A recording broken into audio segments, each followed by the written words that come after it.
بعد فيديو العادة السرية وتأثيرها على الذكور، ما كنتش متخيل رد الفعل من الرجالة اللي بسم الله ما شاء الله ناس كتير بتحاول تسعى ان هي تبطل، وناس دعت لي وناس كانت مبسوطة جدا. بس مش ده اللي انا ما تخيلتوش، هو حرفيا اللي انا ما تخيلتوش هو رد فعل البنات اللي كتير منهم دخلوا حتى من اكونتات فيك يقولوا لي نستأذنك تبحث لنا عن الموضوع علميا للعادة السرية للإناث.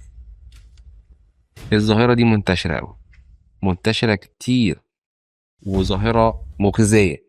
مخزية أكتر من عند الراجل، علشان دايما احنا عندنا صورة عن البنت وحياء البنت، بس احنا جايين نتكلم علم ولا حياء في العلم. والفيديو ده مشارك في إعداده أطباء بشريين وأطباء نفسيين، وعلى رأس قائمة الأطباء دكتور أحمد شريف اللي شارك بإعداده وجاب مصادر طبية قوية جدا. واحنا جايين ننقل علم ونحذر من بعض المخاطر ونتكلم عن مشاكل الظاهرة دي، اللي صدقني ردود الأفعال لو انت شفتها وانت قاعد مكاني، رغم ان انا مفروض اتكلم عن شق الرياضة، هتيجي تعمل فيديو زي اللي انا بعمله دلوقتي ده عشان تحذر ناس ربما يبقوا من افراد عادة. فيلا بينا نتكلم عن ظاهرة العادة السرية عند البنات. حجم المشكلة، خليني أعرفك مبدئيا إن 4 في كل 10 سيدات بيفضلوا إن هم يماستر بيت أو يقوموا بالعادة السرية عن العلاقة مع أزواجهم. وأعرفك برضو إن في بعض التحاليل الإحصائية وجدوا إن 21% فقط اللي قالوا إن هما ما جربوهاش، وممكن يبقى قالوا ده غلط. يعني 79% معترفين إن هم بيعملوها، وده تحليل إحصائي اتعمل في UK.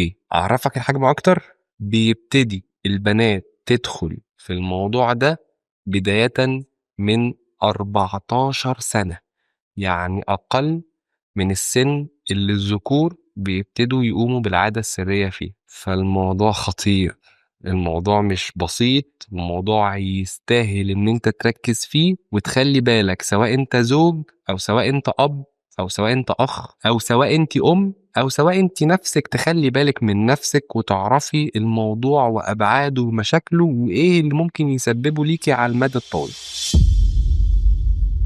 المشكلة دي بتحصل في شقين، أول شق السيدات المتزوجات، وتاني شق السيدات أو البنات اللي لسه أنسات وما اتجوزوش. وخلينا نعرف إن كتير من الذكور أو الرجالة ما عندهمش ثقافة جنسية كويسة، بالذات في مجتمعنا الشرقي، فده بيؤدي بدوره إن هم بيبقى عندهم مفاهيم مغلوطة. كتير من الذكور بيبقى عندهم مفهوم مغلوط، زي ان البنتريشن او الايلاج هو الشيء الاكثر متعة عند السيدات، والمفهوم ده خطأ. الشيء الاكثر متعة عند السيدات هو مداعبة منطقة الكليترس، او بالعربي ما تسمى بالبظر. وده اللي السيدات اللي مش متزوجة بتبتدي تعمل كده لنفسها في المنطقة دي علشان تقوم بالأورجازم، أو إن هي ما يوازي القذف عند الرجال. كثرة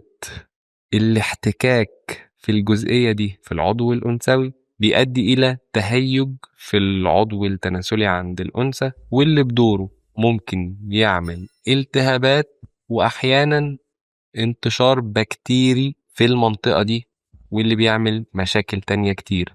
وده من كتر الفرك أو مداعبة المنطقة دي، ودي أول مشكلة ممكن تحصل بسبب القصة دي.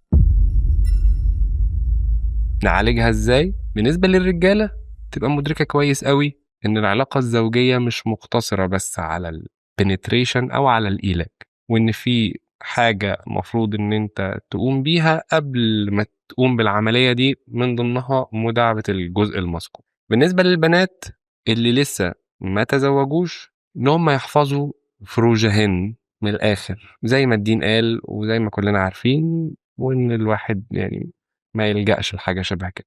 تاني مشكلة هي مشكلة التوقعات، بمعنى إن دايما بيبقى مرتبط الموضوع ده بالتخيل وبالأفلام الإباحية، فده اللي بيخلي السيدات عندها توقعات معينة بعد الزواج مش بتلاقي التوقعات دي، فبينتج عنها مشاكل زوجية كتير، وإن كل واحد بيبقى منطوي على ذاته، وتلاقي ده قافل على الحتة دي ودي قافلة على الحتة دي، وكل واحد من الآخر مقضيها مع نفسه. المشكلة اللي بعد كده زي ما ذكرنا بالظبط، ومشكلة العادة السرية عند الذكور، وهي مشكلة الدوبامين. حضرتك ربطتي الدوبامين واللي هو الهرمون المسؤول عن المكافأة أو إنك تحس بالإنجاز بفعلة بتعمليها مع نفسك من غير ما تبقي بتعملي أي إنجاز حقيقي، فده بدوره بيسهل علينا إن إحنا نوصل للريورد أو للحاجة دي، للهرمون ده، للدوبامين. فليه حضرتك تشتغلي وتتعبي أو تذاكري بتحسي إن خلاص أنا بحصل على دوبامين رش من إن أنا بعمل كده مع نفسي، مش محتاجة إن أنا أسعى في أي شيء.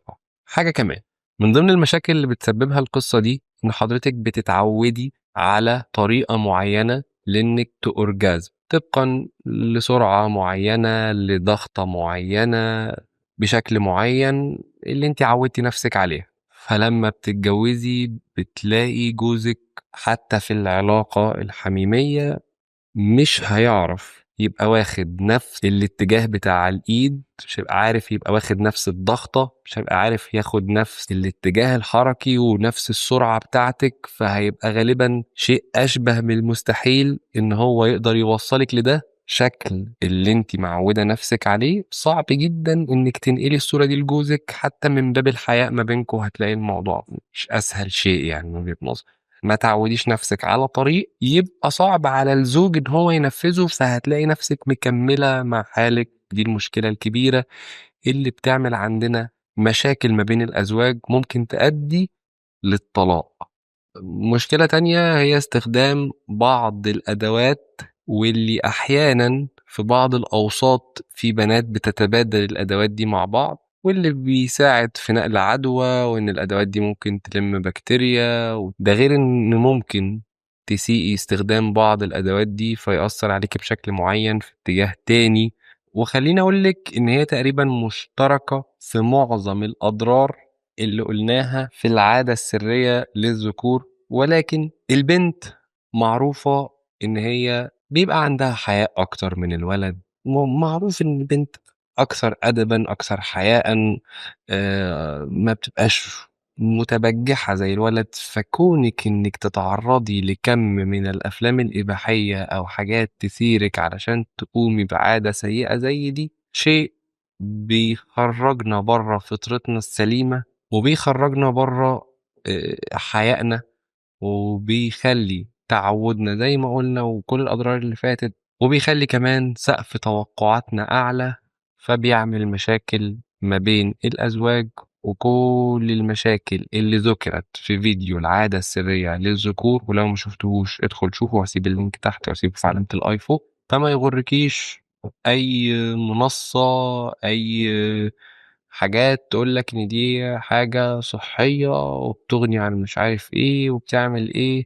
إحنا عايزين نستقيم في حياتنا، نرجع لأصل الأشياء. عايزين دايما يبقى الريورد سنتر عندنا والإنجاز بتاعنا مرتبط بإنجاز حقيقي، ما يبقاش مرتبط بعادة بنعملها وإحنا في البيت مرتبطة بالأفلام الإباحية بشكل كبير، ومخالفة للطباع البشرية، وهتأذيكي نفسيا على المدى البعيد، وعلى مستوى جوازك لما يحصل جواز لو انت بتعمليها وانت آنسة، وهيخلي في حاجات غير الطبيعي ان هي تبقى موجودة. نربط الإنجاز بتاعنا بعادات صحية زي تمرين، زي نجاح في امتحانات، زي مذاكرة، زي عمل، زي أي إنجاز حقيقي، زي إن إحنا نعمل حاجة كويسة لحد من أهالينا.